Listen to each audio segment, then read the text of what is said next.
Globo.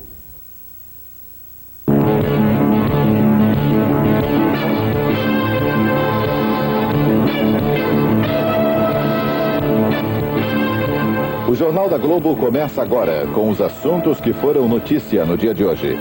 Continua no aeroporto de Addis Abeba, na Etiópia, o avião da Somália que militares somalis sequestraram para trocar por prisioneiros em seu país. Julio Maria Sanguinetti, do Partido Colorado, é eleito novo presidente do Uruguai. O TSE não arquiva a ata do PDS e vai decidir semana que vem a questão da fidelidade partidária no colégio eleitoral. O vice-presidente Aureliano Chaves e o ex-ministro Hélio Beltrão pedem desligamento do PDS. Um incêndio destrói a sala de imprensa do comitê do candidato Tancredo Neves, em Brasília. O presidente Figueiredo chega ao Rio para a cerimônia da intentona comunista amanhã e aproveita para ir ao médico tratar de sinusite. Nos Estados Unidos, não passa bem o homem que teve implantado um coração de plástico. E agora, as notícias da noite. Os traficantes de drogas atacam a embaixada dos Estados Unidos na Colômbia. Um carro explodiu agora à noite na embaixada, matando uma mulher. Nos últimos dias, vários colombianos foram extraditados para os Estados Unidos para responder a acusações de tráfico de drogas. Muitos funcionários e até o embaixador dos Estados Unidos haviam sido ameaçados de morte. Agora à noite, uma mulher colombiana de 45 anos morreu no atentado em frente à embaixada americana em Bogotá. Um carro explodiu, destruindo mais 6 automóveis, ferindo 2 pessoas e atingindo outros prédios.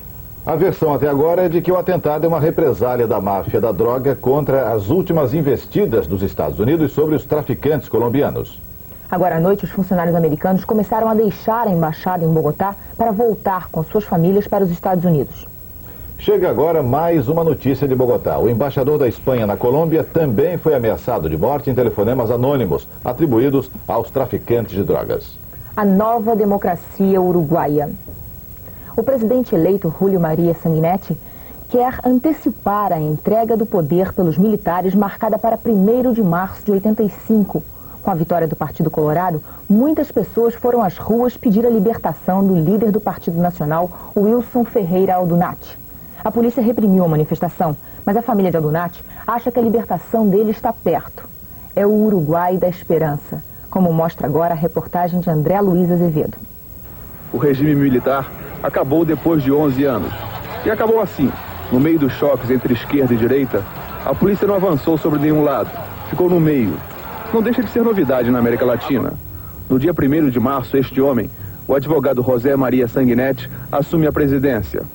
Com ele, o Partido Colorado volta ao governo. Aliás, é o mesmo partido que estava no poder há 11 anos, quando tentou um acordo com os militares que acabou não dando muito certo. Os militares mandaram os políticos para casa e ficaram até agora no governo. Contados os últimos votos, o Uruguai chegou à noite de hoje sabendo que uma velha tradição acabou. A política não está mais dividida entre blancos, os do Partido Nacional, e os colorados. A Frente Ampla, uma coligação de partidos esquerdistas, nascida na eleição de 71, confirmou-se como terceira força. Em Montevidéu, a Frente Ampla quase chegou à prefeitura. Perdeu por apenas 18 mil votos. De agora em diante, este homem, o general Líber Sereni, sabe que controla uma coligação que, ao que tudo indica, dividiu a política uruguaia em 3. O que aconteceu durante a madrugada de hoje, essa confusão entre militantes da Frente Ampla e do setor mais conservador do Partido Colorado, acabou sendo considerado um incidente isolado. O país sabe que precisa muito mais da normalidade dos dias de sol do que da confusão das madrugadas escuras. E o ex-comandante Zero volta a atacar na Nicarágua. O comandante Éden Pastora avisa que as tropas da ARD, a Aliança Revolucionária que ele comanda, tomaram o porto fluvial de Atlanta, o mais importante do sudeste da Nicarágua. O anúncio da vitória sobre as tropas sandinistas foi feito em San José, na Costa Rica. Em Washington, o presidente Reagan disse hoje que o governo sandinista continua ameaçando o progresso da democracia na América Central. Uma proposta original para melhorar as relações dos Estados Unidos com a União Soviética.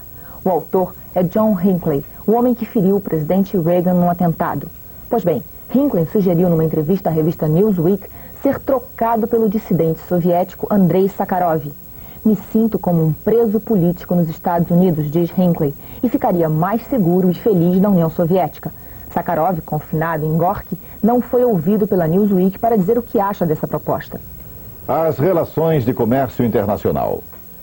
Começou hoje em Genebra a conferência anual do GATT, Organismo de Comércio Mundial, que reúne delegações de 90 países. E na estreia, muita discussão e nenhuma conclusão. De Londres, Paulo Francis tem outras informações. Começa hoje em Genebra a reunião de 90 nações sobre o comércio mundial. O Brasil tem uma posição claramente antiprotecionista, pois cerca de 40% das nossas exportações estão submetidas a tarifas e outras obrigações que não são sequer oficialmente reconhecidas. Nossos credores querem que exportemos mais. O Brasil é totalmente pela livre concorrência no comércio internacional, mas enfrenta uma resistência forte de Estados Unidos, Inglaterra e Japão, que querem nos submeter a vários nichos, onde só possamos exportar o que interessa a esses três grandes países. A posição do governo Figueiredo, nesse caso, é inatacável, totalmente pelo livre comércio. A posição dos outros é ditada por conveniências do momento. A nossa é a filosoficamente correta. A inflação de novembro vai passar uma nova rasteira nas previsões do governo. Comentando os resultados do Pacto Anti-Inflação, o secretário especial de Abastecimento e Preços, Milton Dallaire, confessou: vai ser difícil a inflação ficar nos 8,4% previstos. Nós temos algumas pressões fortes de alguns produtos agrícolas e de alguns produtos industriais, que podem levar a um nível um pouco superior a esse nível. Nós temos o milho, tivemos uma pressão de arroz, tivemos uma pressão de feijão preto no Rio de Janeiro e alguns outros produtos hortigranjeiros. A previsão de 7,6 para dezembro será mantida? Não, nós vamos continuar trabalhando nesse sentido. Eu acho que todos os níveis, desde o início eu disse a vocês, não existe previsão de número. O que existe é uma ideia de obter algum resultado favorável em relação ao mês anterior. Você viu aí, a inflação resiste, mas pelo menos as taxas de juros dos Estados Unidos afrouxam o nó sobre os países endividados. E o Marco Antônio Rocha tem outras informações.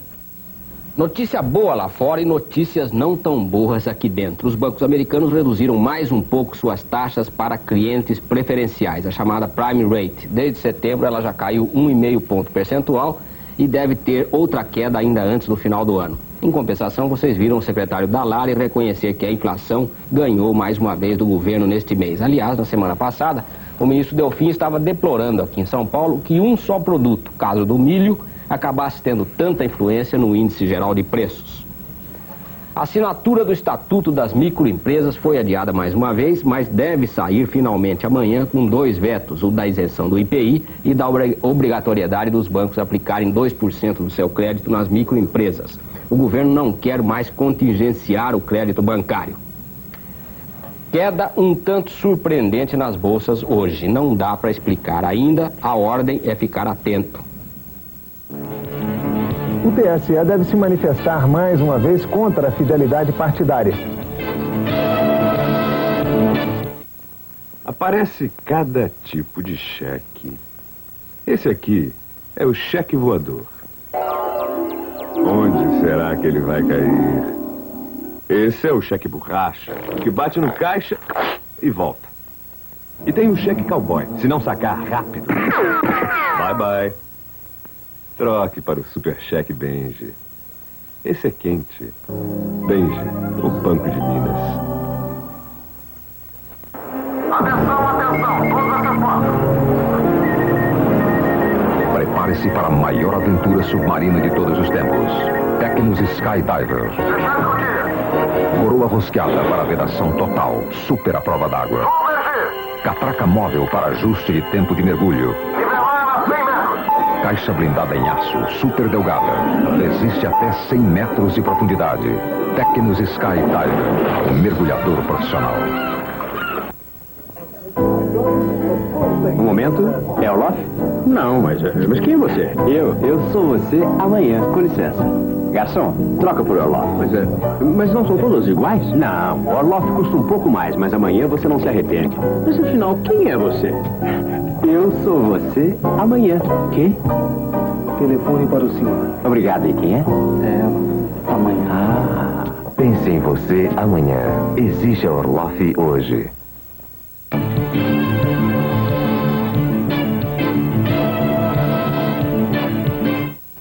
A intentona comunista. A ordem do dia do ministro do Exército, o general Walter Pires, será lida nesta terça-feira em todos os quartéis do país.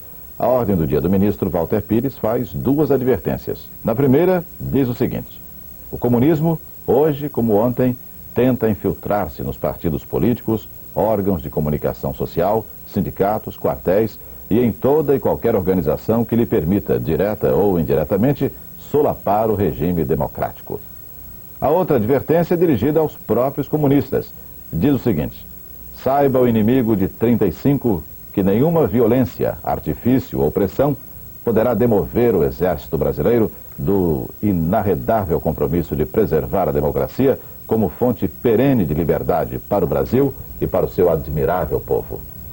A sucessão para a presidência da Câmara dos Deputados. O presidente do PMDB, deputado Ulisses de Guimarães, já admite a articulação pela candidatura dele, mas não assume ainda a condição de candidato a presidente da Câmara. Ele tem sido procurado por deputados de todos os setores do PMDB e da Frente Liberal do PDS.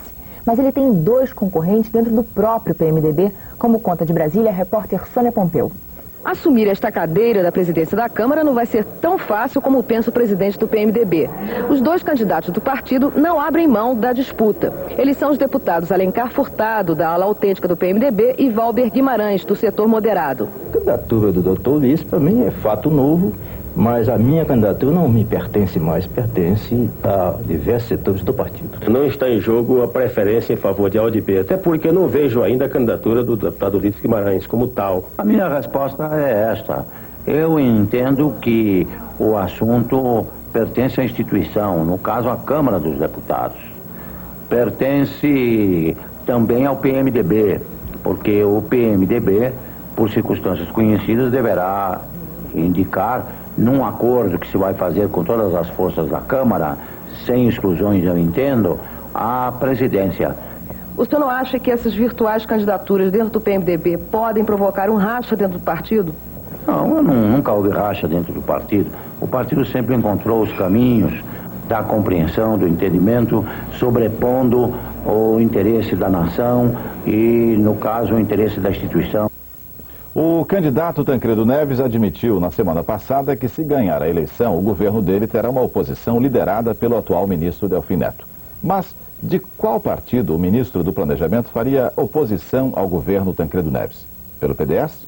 Quem apostou nessa sigla errou.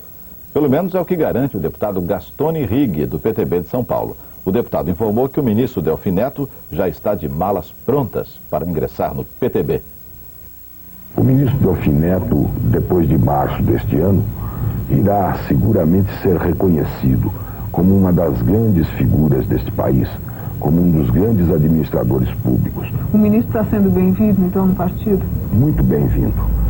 O ministro é realmente um grande economista e um grande político. E digo mais, um grande brasileiro. O ministro Delfim Neto vai poder ou não se candidatar legalmente pelo PTB?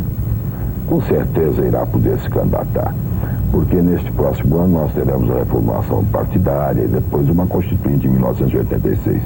E isso possibilitará que os filiados de um partido ingressem no outro.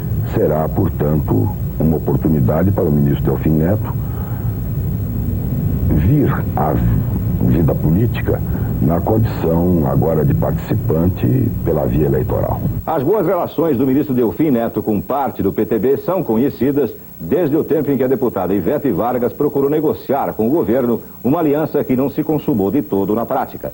São conhecidas também as intenções do ministro Delfim de continuar na vida pública agora como militante na política partidária. O ministro continua sendo membro do PDS, inclusive do seu diretório nacional, mas não compareceu à reunião que fechou a questão a favor do deputado Paulo Maluf. É provável que o Delfim só deixe o partido depois de 15 de janeiro. E depois disso, seja qual for o resultado da eleição, vai haver possibilidade de migrações partidárias, porque o vitorioso no colégio, Tancredo ou Maluf, terá de recompor maioria parlamentar. O ministro Delfim poderá então fazer a sua opção. E como você acabou de ver, o deputado Gastone Rigg diz que ele será bem-vindo no PTB. O que se admite em São Paulo é que o atual ministro poderá disputar tanto uma cadeira de deputado federal como uma de senador, porque em 86 cada estado elegerá 2 senadores. Em casa que falta pão, todos brigam e ninguém tem razão. Esse velho ditado popular reflete o clima existente entre os adeptos da candidatura Paulo Maluf. Só que o pão, nesse caso, pode ser substituído por voto, pois é justamente a estratégia para ganhar votos que está dividindo os malufistas. E essa divergência alcançou agora as relações do candidato Paulo Maluf com seu companheiro de chapa, o deputado Flávio Marcílio. O deputado Flávio Marcílio não concordou com a ideia de se punir os dissidentes. Ele não foi ao comício de Mato Grosso, vocês lembram? O grau de afastamento entre os dois políticos pode ser avaliado pela resposta que o deputado Flávio Marcílio deu quando lhe disseram que a ausência dele no comício havia sido notada. Agora veja só o que o deputado Flávio Marcílio respondeu. Só vou onde me convidam. E os estrategistas da campanha do deputado Paulo Maluf já têm outras armas para tentar a fidelidade partidária. De Brasília, Álvaro Pereira dá a notícia. O PDS e os malufistas ainda esperam um julgamento favorável do TSE. E se isso não acontecer, eles dizem que vão recorrer a uma última instância, o Supremo Tribunal Federal. É um direito e, mais do que isso, uma estratégia malufista. O recurso jurídico e a ameaça aos dissidentes é o que mantém ainda acesa a candidatura Maluf. Fica claro, no entanto, a cada manifestação da Justiça que sua disposição... Os bancos não vão abrir na próxima quinta-feira. Por causa dos feriados da Semana Santa, os bancos só voltam a funcionar